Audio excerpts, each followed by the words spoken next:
Well, Loki season 2 is here. Yeah, it is. And hopefully, it's going to make sense. It's going to make some sense of season 1, the end of season 1 for us. Hopefully, it's going to make sense of the Marvel Universe. Yes, I hope so.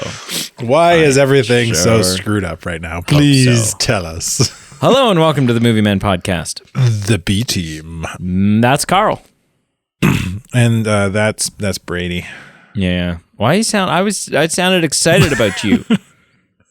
I'm not excited about you. Apparently, I'm just inquiring as to why, but whatever. It's just your face. I hear that a lot. Yeah. So we are here reviewing season 2, episode 1. Yeah. Wah, wah, wah.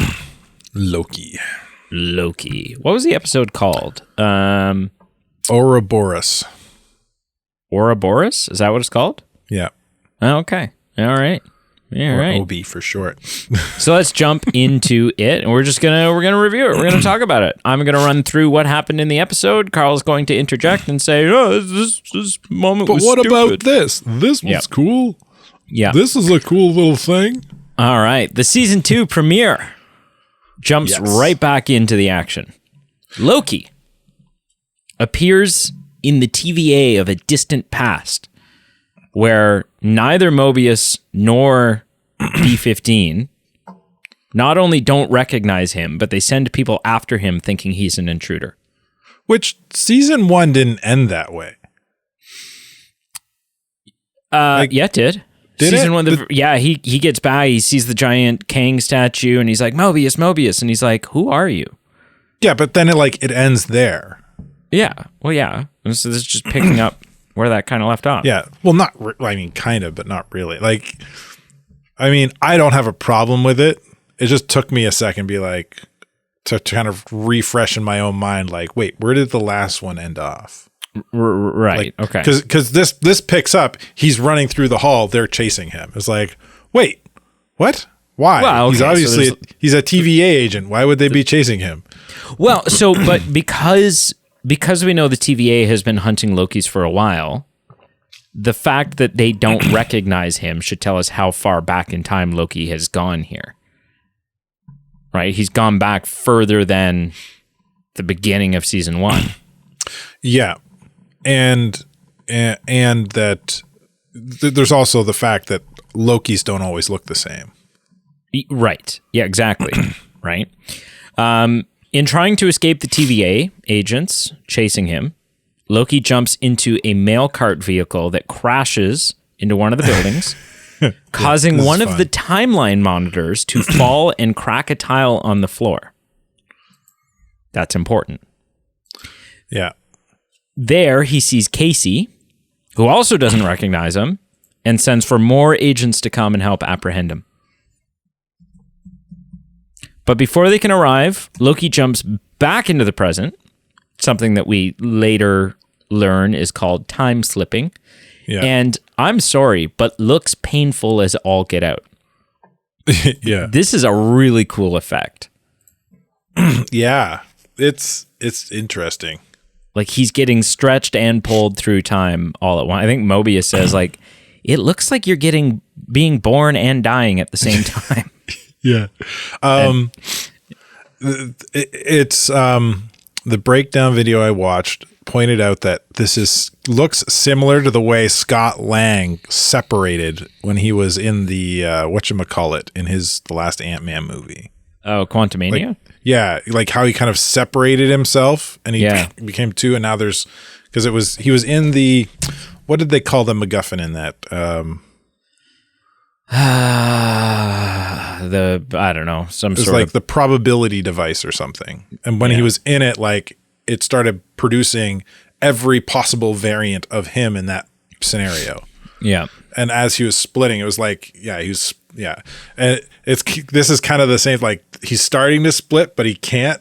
And then he just changes. I thought that was kind of an interesting parallel. I don't know if that's intended. I assume it would be. Yeah. I assume so. So this time slipping is something that should be impossible in the TVA, but it's happening anyways. Yeah, because time travel itself in the impossible. TVA should be impossible because Yeah. the TVA is supposed to be outside of time. But we've learned that nothing about the TVA is as advertised. Yeah. It's all a lie. Loki asks our present-day Casey how long the crack in the ground has existed, recognizing that it's there because of him. And Casey shrugs and replies, it's been there as long as I can remember. Which means Casey's got a shit memory because Casey was there when it happened. Not necessarily.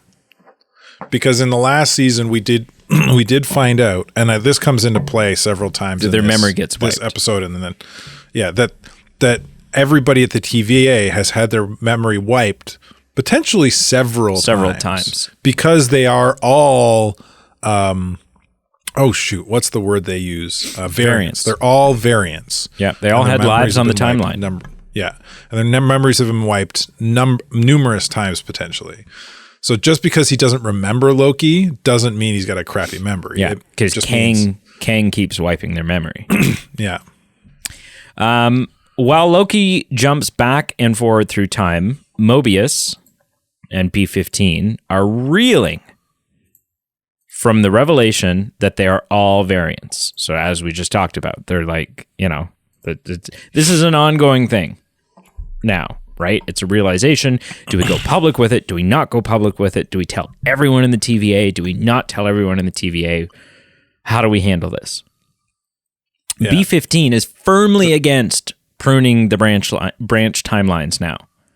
Now that she knows that she could be from one of them and wants to tell the employees the truth. Yeah. They're also reeling from there's all these timelines growing and what's happening, and this is a whole new thing. Yeah. Then they're called by X5, is the name, to appear before General Dox and Judge Gamble in the war room. B-15 makes an impassioned plea not to prune the new timelines before the committee in there. As everyone in the room is a variant, she begs them to reconsider, calling their past actions atrocities. Right? Basically, they've said, wow, we've been maintaining. And she's like, we haven't been maintaining anything. We've been destroying. We've been desecrating. Her efforts are rewarded when Gamble decides that she's right and orders all TVA agents to stop pruning timelines. But Dox is a little upset by this request, is not a believer in the new, in the new regimen.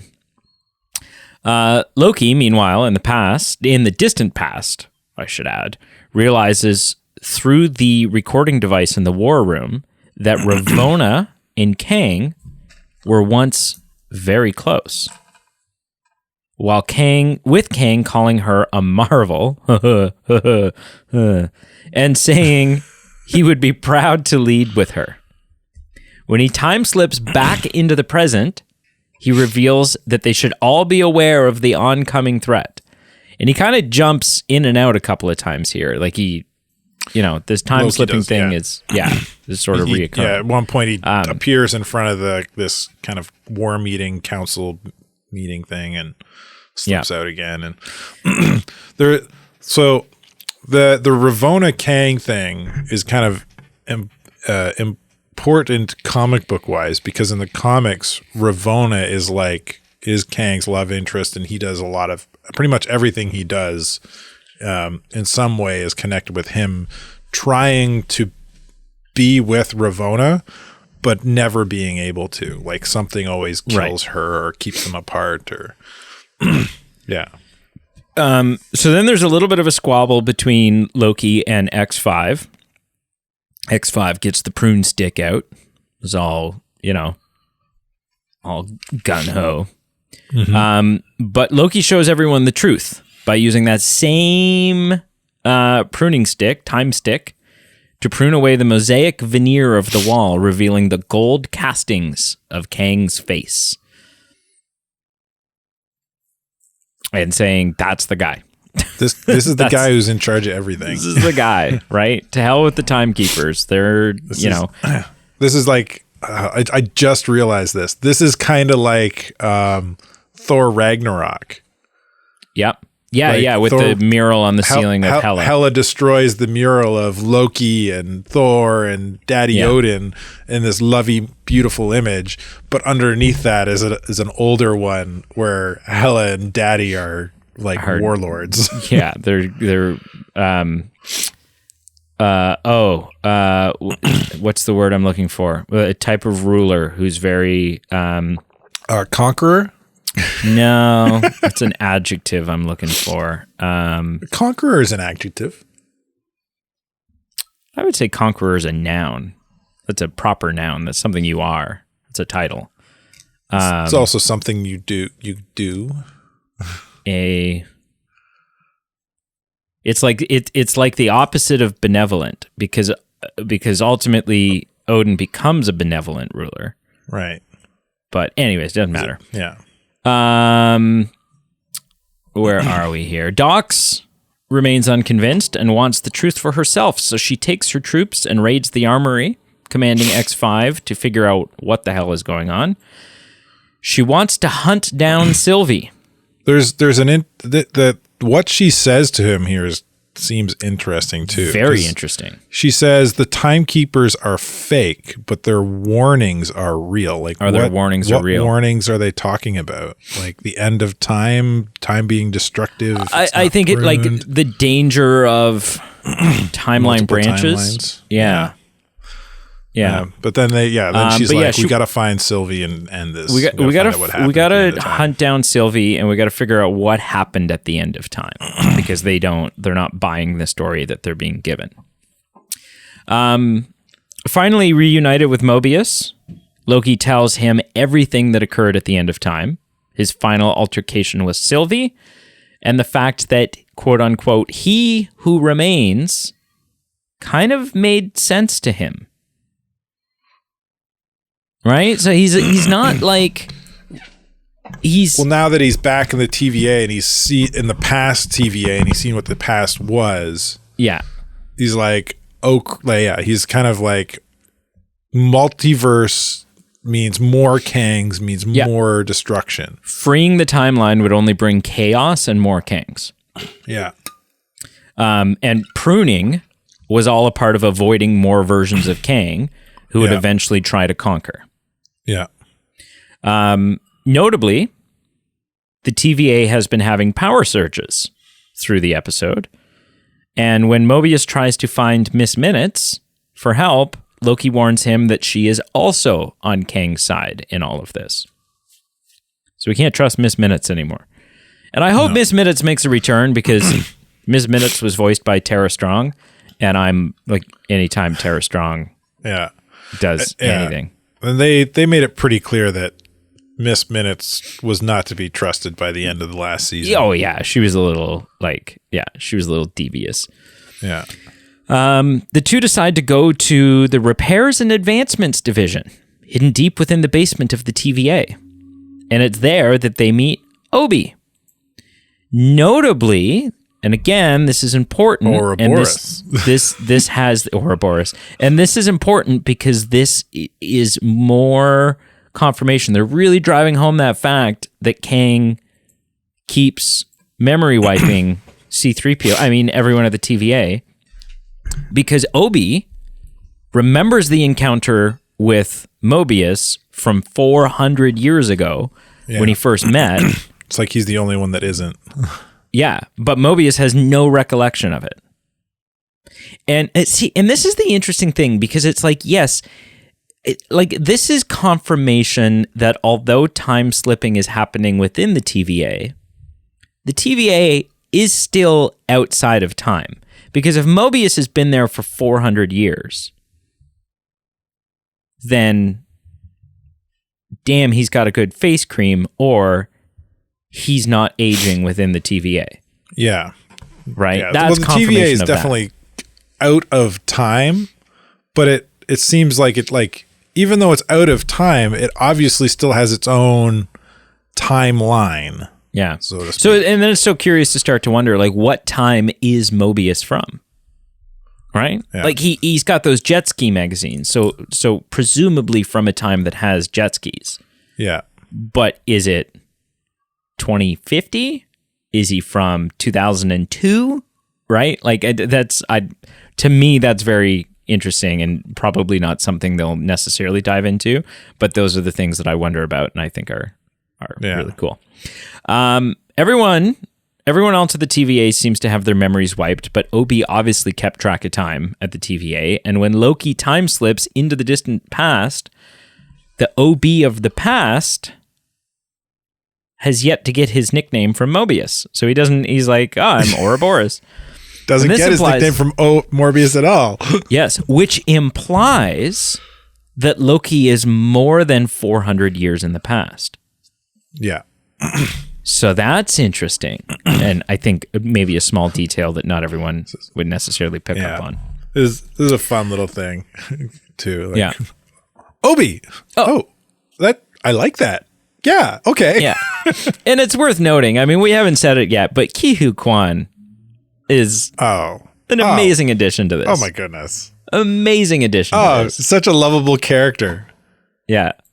Yeah. I really want there to be someone like either Obi's supervisor or someone in the TVA needs to be named Dr. Jones, just so that we can get Ki-Hu Kwan saying, Dr. Jones. Like, it'd be total unnecessary fan service, but it would make everyone's heart smile. With Loki in the distant past having a conversation with the Obi of that time, and Mobius in the present having a conversation with our present day Obi, the two versions of Obi figure out that Loki needs a temporal aura extractor in order to pull Loki from time and ground him in one place. It's dangerous, requiring Mobius to expose himself to temporal radiation, which could melt his skin off, and requiring Loki to prune himself in hopes of grounding himself in the present. This whole scene is amazing because the whole time, like the only thing going on. Well, and the only thing on Owen Wilson's face is the detest of the detest of the idea of having his skin melt off. Yeah, like he's that. not it's excited. It's all he's focused on for quite some time once he finds out that that's what a potential thing that can happen to him. Well, wouldn't you be? I mean, yeah. But yeah, this whole scene is very Bill and Ted's Excellent Adventure. Yes. Yeah. Because yes, there's time travel in the episode, but it's not like complicated time travel. It's just like, oh, I'm gonna put this, note on the wall next to my computer so that when I come back in time, it's there and everything, right? Like, Bill and Ted did it with the guitar in the bushes. Well, and they did it with a key and the key and stuff like that. It was very funny. Like, because he's back in time talking to Obi, like, this is the thing I need. Yeah. And Obi's like, oh, but I mean, that's only helpful if you're in the future. I don't have that. And then in the future, he's like, I don't have that. Oh, wait. Actually, I do have one of those. Yeah. Yeah. Oh, I've never done that. Wait a second. Actually, I have. Right? It's so well done. This scene. And they actually figure out that that's what's going on, and they kind of play to it. And Obi, like we said, realizes that leaving the multiple branches of the timeline unpruned is leading to the temporal loom being unstable. There's a lot about MacGuffins in this episode. And the temporal loom seems to be the big daddy of all MacGuffins. Basically, the loom is being overloaded and it can't handle weaving together too many timelines, as the loom is what transforms raw time into a physical timeline. It's unclear what would happen to the universe without the loom entirely, since it's clear that Kang created it, but chaos seems guaranteed. And not only did Kang create it, but because Kang created it as part of his plan to keep pruning timelines, it doesn't have the throughput to be able to handle a scenario where timelines aren't being constantly pruned. Yeah. This is an interesting thing, like, because you look at this when they're standing at the window looking out at it. It's like a funnel, essentially. It's like funneling all timelines into this device, and they're coming out as like one timeline. Well, it's like a loom. But it's like it's strands of yarn or strands of thread coming in and being woven into a rope. Yes. My point here though is like, and this kind of came from one of the breakdown video I watched. This kind of proposes that at a certain point there are still multiple timelines to be pushed into this thing and create this timeline. Do you know what I mean? Yeah. Yeah, I don't know how that works. So anyway, I don't know. Like, is this the beginning of time where there's multiple possibilities being funneled in and pushing out only one instead of multiple still? Right. Oh, yeah. No, I don't know. Like, yeah. It's something that they probably won't answer. It's just something you kind of like, okay, it's funneling time. Yeah. And now because there's so many timelines, I don't expect them to dive into it, but it's an interesting kind of question to kind of geek out over a little bit. Yeah. And they may talk about it. They may, yeah. It may be an important thing, but it may, if they don't, I don't think it's that big a deal. It's just, no, it creates a problem, which will probably be one of the big problems for the episode, which this episode sets up a lot of pretty big problems. Oh yeah, for sure. So then Loki time slips again, this time into the future. Yeah. And Mobius must make the dangerous trek out to launch the temporal aura extractor and hope that Loki prunes himself in time. Otherwise, his skin's going to melt off. Yeah, Loki's been given a little device that'll tell him when to do it. Yeah. This was cool. Like, when he time slips, he loses the pruner. So that creates a problem he has to figure out, which creates a fun scenario. But I like the little, like, Mobius is still, like, obsessing over the fact that he might have all his skin peeled off. Yep.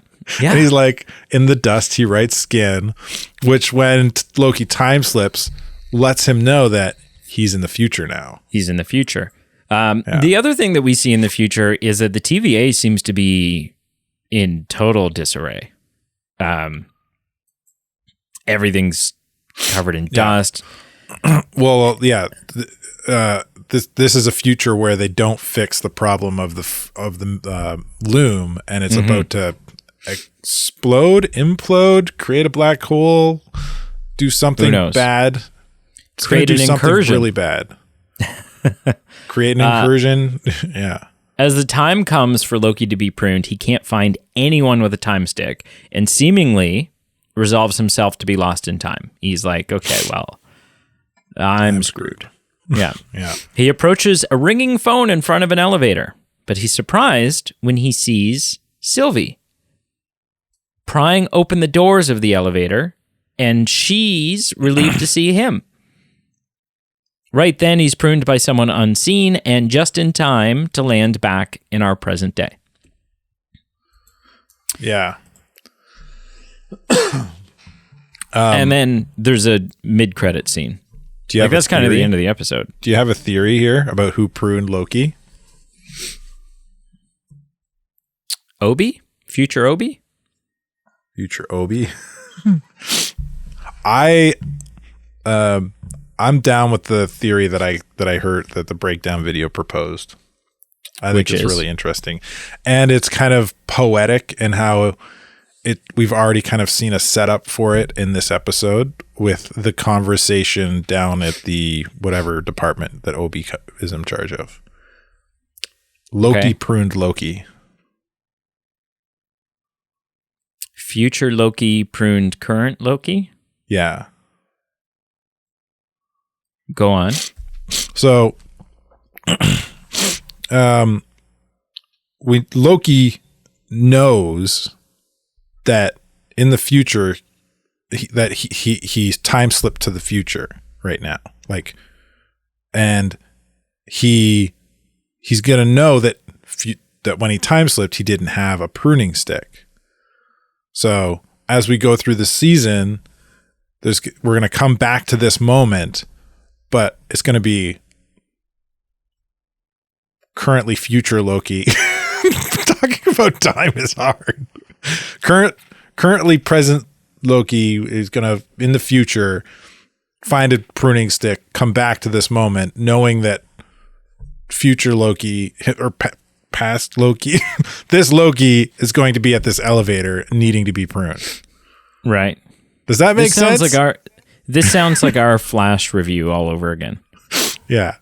It's like, yeah, kind of like a cyclical or kind of thing. Like, you know what I mean? Like, yeah. Yeah, no, that makes sense. That makes sense. Then the episode ends with a mid-credit scene that takes us to 1982. Sylvie arrives in Broxton, Oklahoma, where we see that she is on a branched timeline. Yeah, that's I think an important distinction there. Yep. And of note, Marvel Comics savvy fans will know that Broxton serves in the comics as the home of New Asgard, where Thor resides. Yeah. Fun little Easter egg. A floating, in the comics, it's a floating city that exists right outside the small Oklahoma town. Sylvie walks through a field and ends up at a local McDonald's. How much do you think was paid for this promotion? You think McDonald's paid Loki? Or the other way around? I don't know. Somebody paid somebody for this. Yeah. Surrounded by people enjoying their McNuggets, a brand new item, and Big Macs. Yeah. Sylvie feels a sense of peace seeing the people happy. When the employee asks her what she wants, she replies wistfully, "I want to try everything." Well, first she says, no squirrel, no this, no that. She's clearly... She's talking about a bunch of food that you would eat in an apocalypse because that's where she's used to hanging out. That's where she's been hanging out. Yeah, she's been on one too many timelines. Yeah. And that's the first episode. So let's talk about this. What was good and what wasn't good? What do you like? What don't you like? Was this a good episode? How are you feeling about Loki season 1 or season 2, episode 1? I don't know. They got a lot of balls in the air here right now. Like Sylvie's on the run, hiding out again, and somehow is going to be important. You got the Ravonna and Kang problem. You've got this timeline destruction issue with the Loom. And then you've got what was it? The what's her name from the War Room, and taking a bunch of gear in Judge Gamble. Yeah, she's taking a bunch of gear into who knows where with a bunch of men to do who knows what. Yeah. So a lot of balls in the air. Yeah, like pretty fun set. Like it creates a lot of tension. Yeah. So, I mean, in terms of like setting up your season, I think they've done a great job. It's really nice to see Owen Wilson and Tom Hiddleston's chemistry again. Yeah. That's a fun on-screen chemistry. Yeah, the stuff with Obi was amazing. Was really good. Yeah. Especially with the time slip. They presented the time slipping problem, quickly solved it, so it's not an issue moving forward. I think that was really well handled. Yeah.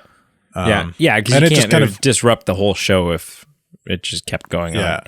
And it kind of, I think it also kind of sets up Obi's character really well, that he's this really smart guy that knows how to build what's needed. Yeah. So, yeah. I think it was a win for me. And what about yourself on all those things that you asked me? So I think this episode's a win. I think it's fun. I think it's exciting. Like I said, the chemistry's fantastic. I'm excited about. I'm more excited for the storyline at hand than I was at this point in season 1. Like, it looks like there's going to be some fun stuff. Obviously, this season is going to be largely about Kang, and I think that as a result, it is well on its way to cementing Kang as the villain of the MCU, which is something that needs to be done. I do worry. I mean, it's a Disney Plus show, and it's episode 1, and I really liked it. The trend continues. Right. So I mean, it means nothing. This could be garbage by the end. Yeah. But I thoroughly enjoyed episode 1. I'm hoping that trend will continue all the way through.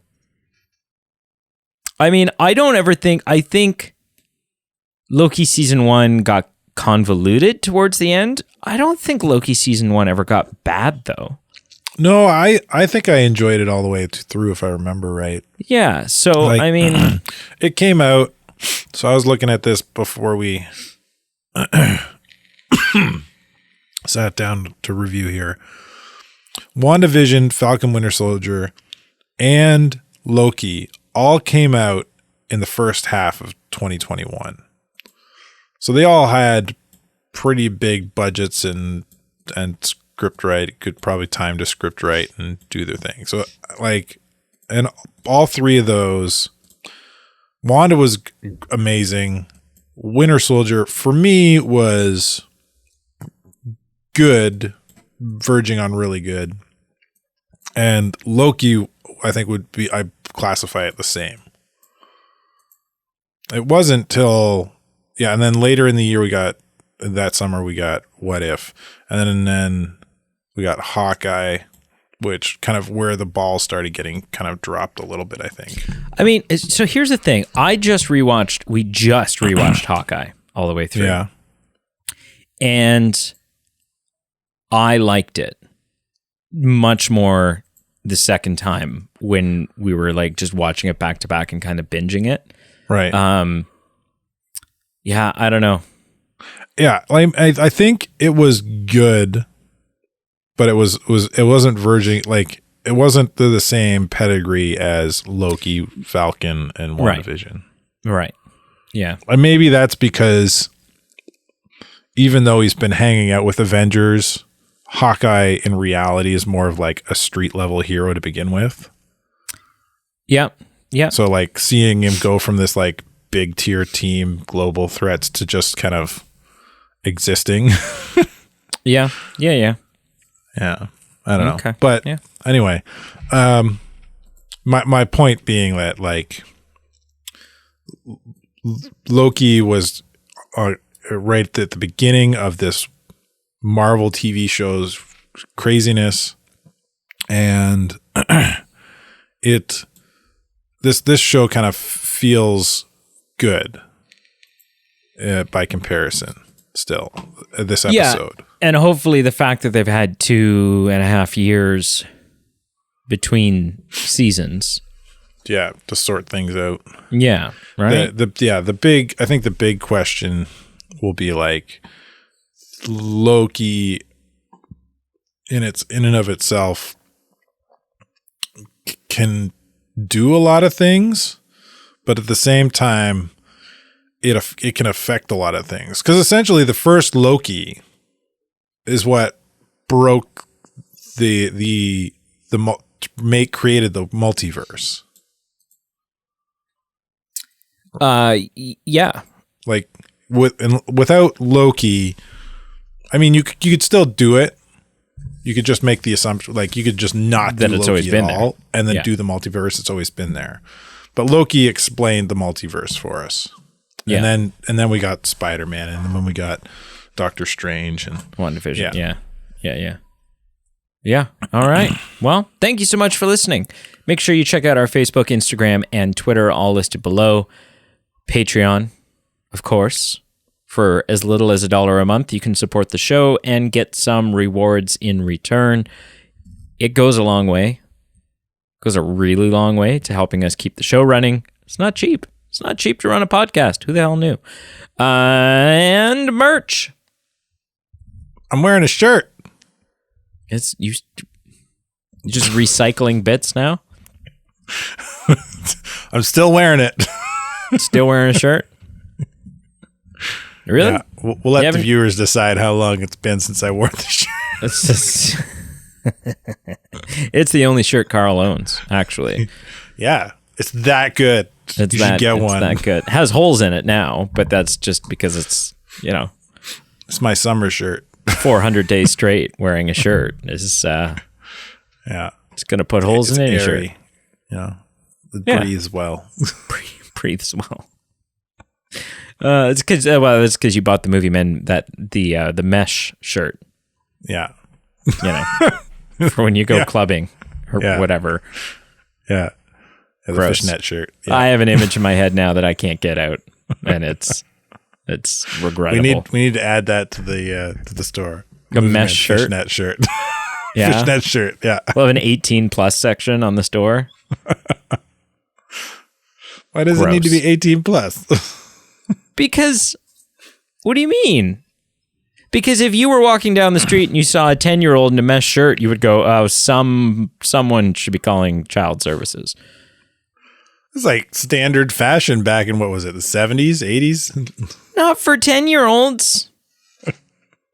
No, for adults though. Yeah. Do you know what else was standard back in the 70s and 80s? Bell bottoms? Drug-fueled orgies. So that's why mesh shirts were a thing. I'm pretty sure those are still a thing somewhere. All right, we're ending this episode now.